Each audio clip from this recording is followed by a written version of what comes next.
More than just a cut, more than just a color. What does it really mean to be a hairstylist? Let's dive in and explore the art, the skill, and the passion that goes into this incredible profession. Welcome to Hair by Jacob. Today I'll be explaining what it takes to be a hairstylist, from where to start and what the requirements are.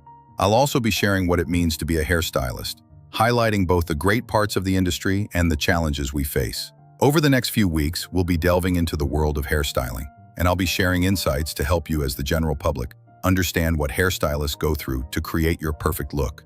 If this interests you and you'd like to learn more, please hit the subscribe button and turn on notifications so you don't miss our content on various topics related to understanding the hair industry.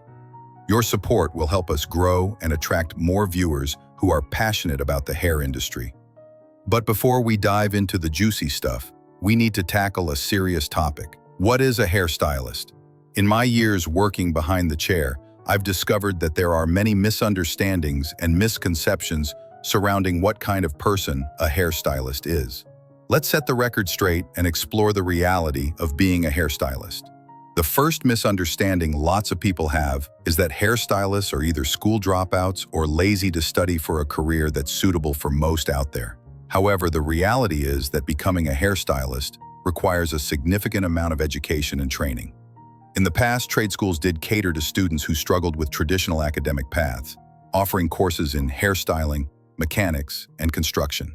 However, even back then, students needed to obtain a minimum N3 college qualification.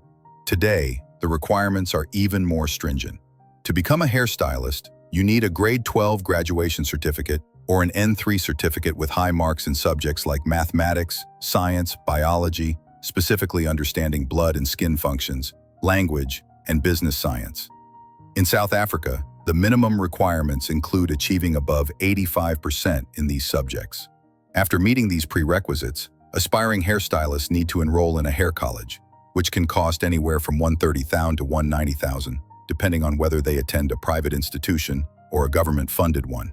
This training typically lasts for 4 years, unless they secure an in-salon apprenticeship.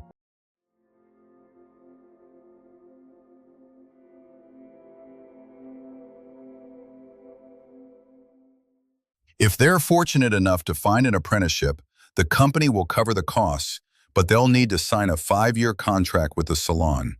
To obtain their national qualification diploma, hairstylists need to pass with a minimum of 90% in hair college. Interestingly, the duration of study for a hairstylist is comparable to that of a general healthcare practitioner. When you factor in the costs involved, it's clear that becoming a hairstylist requires a significant investment of time and money, often comparable to or even exceeding that of other healthcare professionals. But that's not all. To be a successful hairstylist, you also need to possess a unique combination of skills, including great communication skills to understand and connect with clients, financial management skills to handle money and run a business, and an understanding of psychology to read human behavior and tailor your services to meet their needs. Additionally, hairstylists need to have a sort of photogenic memory to visualize and recall hairstyles, face shapes, client personalities, and images to create the perfect look for each client. And let's not forget the artistic touch. A hairstylist needs to be creative and have an eye for detail to bring their vision to life. This level of dedication, expertise, and multifaceted skill set is often overlooked, but it's essential to recognize the value and hard work that hairstylists bring to their profession. The second misconception I'd like to address is the assumption that hairstylists are defined by their sexual orientation. Let me be clear, this shouldn't be relevant to the industry. We work hand in hand with one another, regardless of personal preferences. The reality is that the hair industry is built on collaboration, creativity, and mutual respect. While it's true that the industry has a reputation for being welcoming and inclusive, it's also worth noting that not every male hairstylist is gay.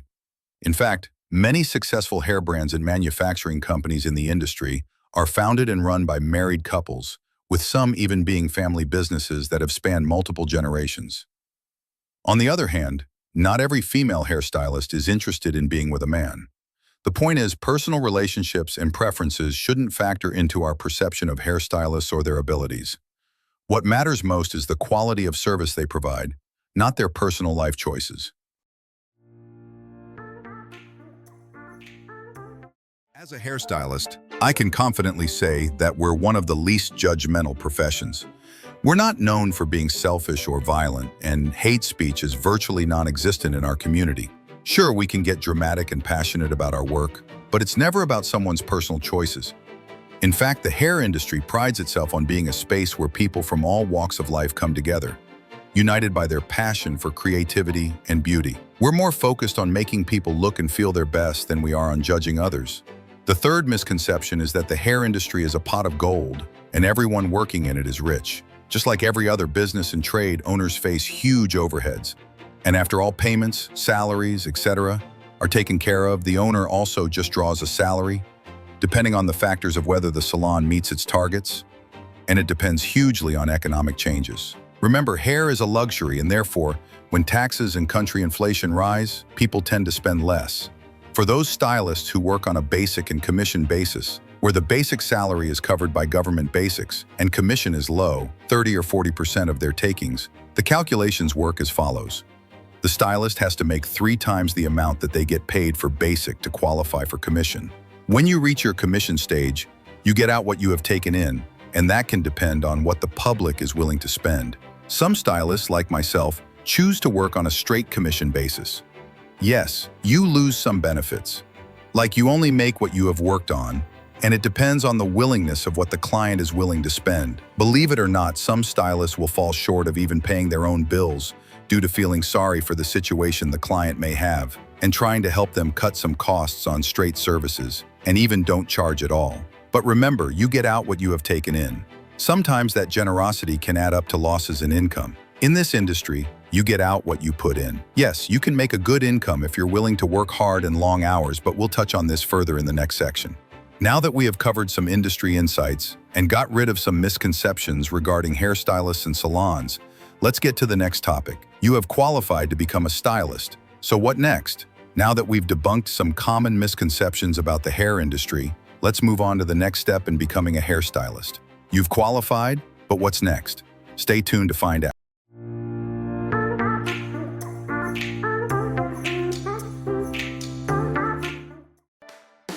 You've completed your training, obtained your national qualification diploma, and are now ready to start your career as a hairstylist. The next step is to find a salon or establishment that aligns with your goals and values.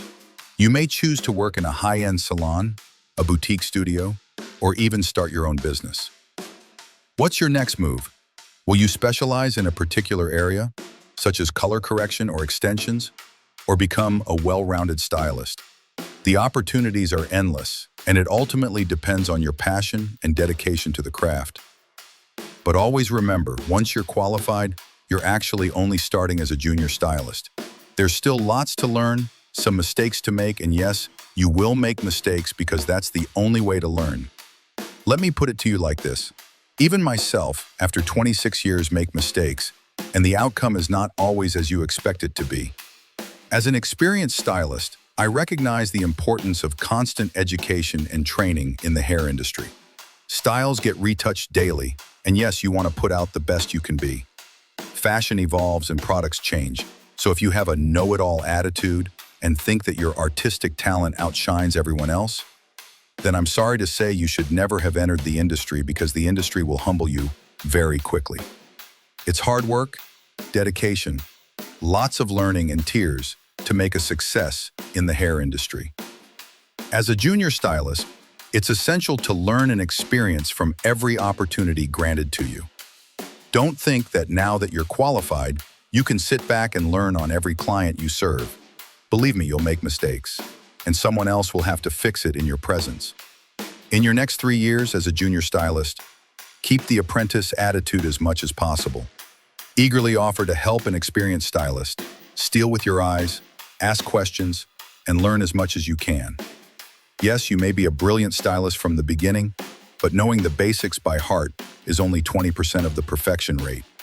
Talent makes up 30%, and the remaining 50% is the experience of mastering the basic fundamentals to give the perfect style. Remember, you're great, but so are thousands of stylists around the globe, and they're constantly changing the hair industry with new creations. Not only will you have to execute a style if it's requested by a client, but if you can't, then clearly you have no passion to learn or ambition to be better. Every client I serve, I try to create a unique style just for them, and I strive to do a better job than the last. So what do? I spend hours scouting for new hairstyles and trends.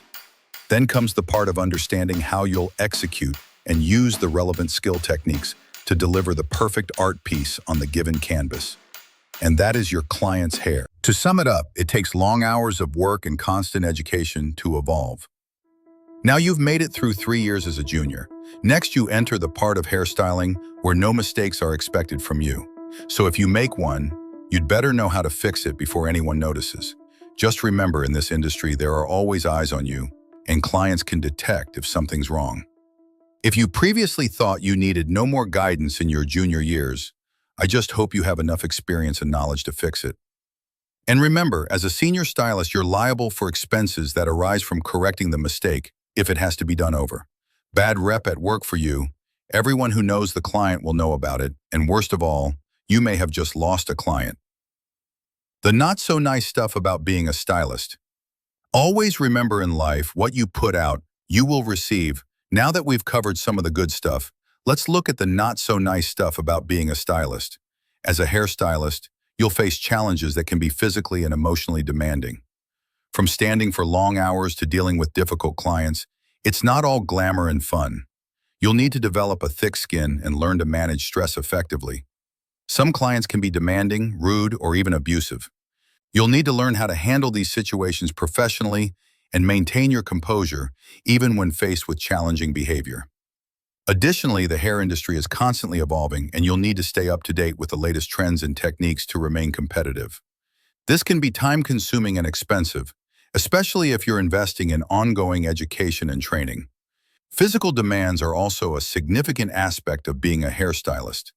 You'll be on your feet for long periods, using chemicals and equipment that can be hazardous to your health, and performing repetitive tasks that can lead to strain and injury. Despite these challenges, many stylists find the rewards of the job far outweigh the difficulties.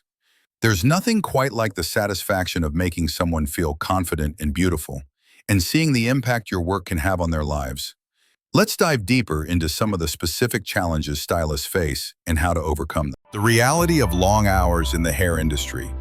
Serious. To touch on the topic of long hours, and believe me, you feel every second of it from the day you walk into the industry.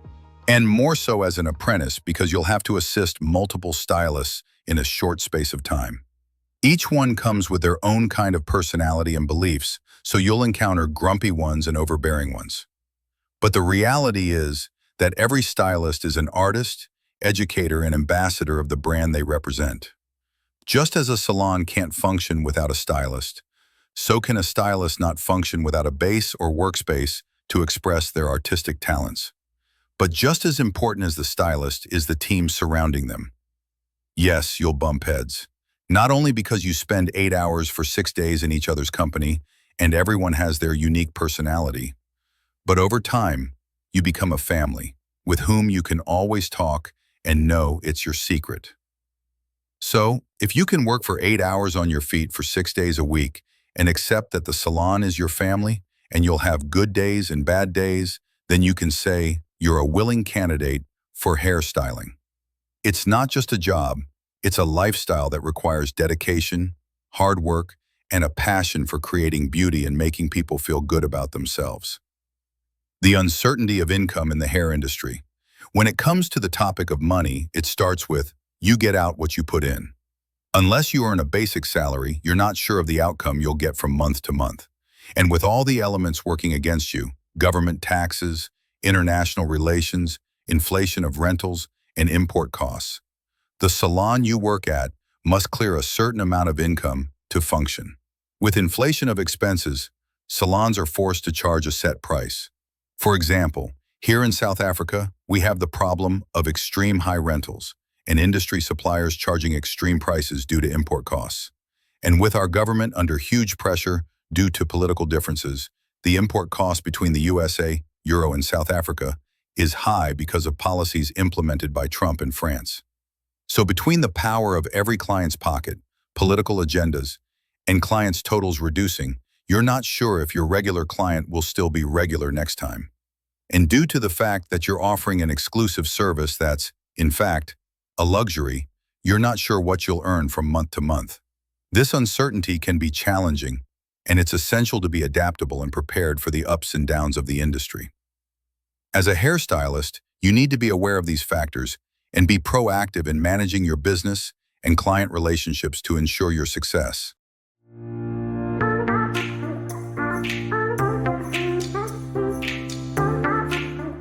Relationships for hairstylists can be a rocky road due to the long hours and the fact that you spend more hours at work than at home. When the world is on holiday, you're at work. Yes, you'll be smiling, but your loved ones spend it on their own. And when it's your turn for holiday, the family is at work and school. This can lead to debates, sometimes resulting in abuse, resentment, and strain on family relationships. Additionally, because you work with models and celebrities, insecurity in hairstylist partners can become so high that jealousy sets in, escalating into even more drama. There are loads of external factors that can destroy hairstylist relationships. The demands of the job, the scrutiny, and the pressure to constantly perform can take a toll on personal relationships. This brings us to the next topic, the impact of the hair industry on mental health and well-being. Let's explore this further. Mental health and well-being in the hair industry. The hair industry can be demanding both physically and mentally.